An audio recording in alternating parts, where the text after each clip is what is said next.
So let's get to Minneapolis and bring into the conversation Dimine Chuan, who's a multimedia journalist based in Minneapolis, joining me now. Since the first fatal shooting some 17, 18 days ago, have the ICE agents in any way changed their tactics or their approach or even their geographical location? Morning to you. Good morning. Thank you for having me. You know, to have a little background about me is I cover a lot of stories. The biggest story was George Floyd. And this year, I cannot believe what I cover for, like what I record and what I experienced the last 18 days, 19 days. And the tactic and the way ICE controlling or working out there is getting worse. I thought what happened in North Minneapolis, when I told my boss, like, what's happening in North Minneapolis that night when they shot someone in the lake, I thought that was going to top it all. I was interviewed at NPR. I told them that was it. I don't think anything going to get worse. And then this happened. It got worse. And I just cannot believe all the video I captured, the photo I captured. It's just like a repeat over and over. They just group of ICE agents, not one, not two. I'm talking about 40, 50 in one location where the incident happened. And they would just push all the protesters out, take a little 20-minute break, and then keep pushing the protester out. And tear gas, flashbang, everything just come out. I feel like it's a war zone.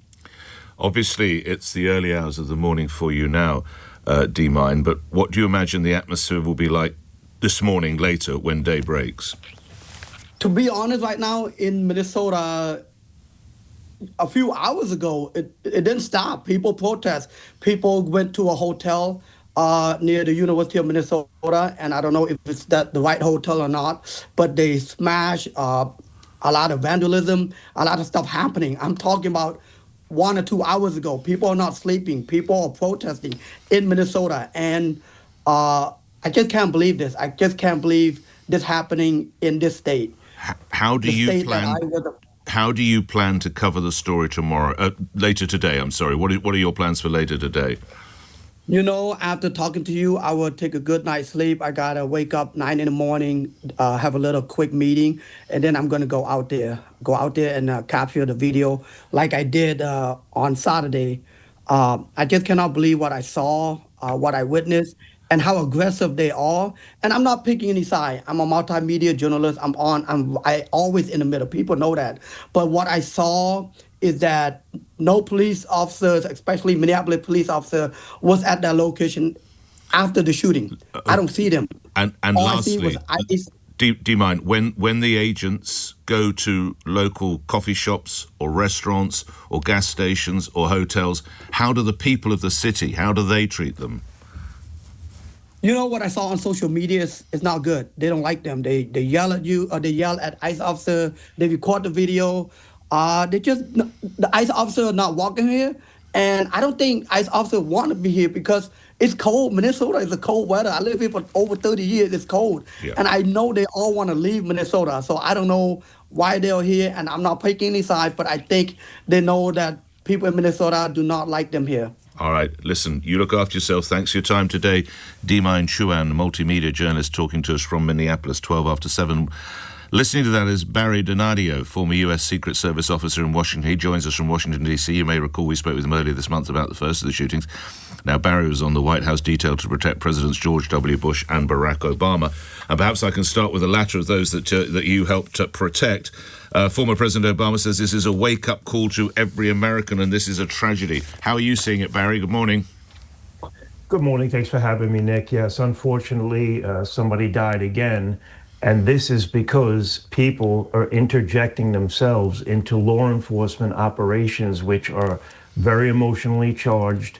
There is tear gas being deployed. From the video I saw, Nick, I mean, unfortunately, this man was armed and decided to interject himself into a law enforcement operation that is highly tense, unpredictable, block the road, which it appears like in the video, and then get into what it looked like to me as a physical altercation with one of the ICE agents, which led to the scuffle you were speaking about on the ground and then shots being fired. Barry, the guy's not using his firearm. He's legally permitted to carry a firearm. The weapon he's using is a mobile phone to photograph, and you've got 5 guys virtually sitting on him on the ground. How on earth can you justify then actually shooting at him? Well, I can justify this under the provisions of the law that have already been in place prior to this incident. So the first issue is he is impeding law enforcement operations. You don't shoot him dead for that, do you, Barry? No, absolutely not. And I agree with you there. But look at the chain of events that started. The video that I have seen, and there may be other ones, and I could change, excuse me, I could change my mind on this if I see more evidence. But at the evidence that's being displayed right now, you have him impeding law enforcement operations. That's the first issue, and that's what the police got keyed in on him and his partner. Looks like he's there with a female. The ICE agents go over to him to try to confront him or move them. They push the female partner of the defendant.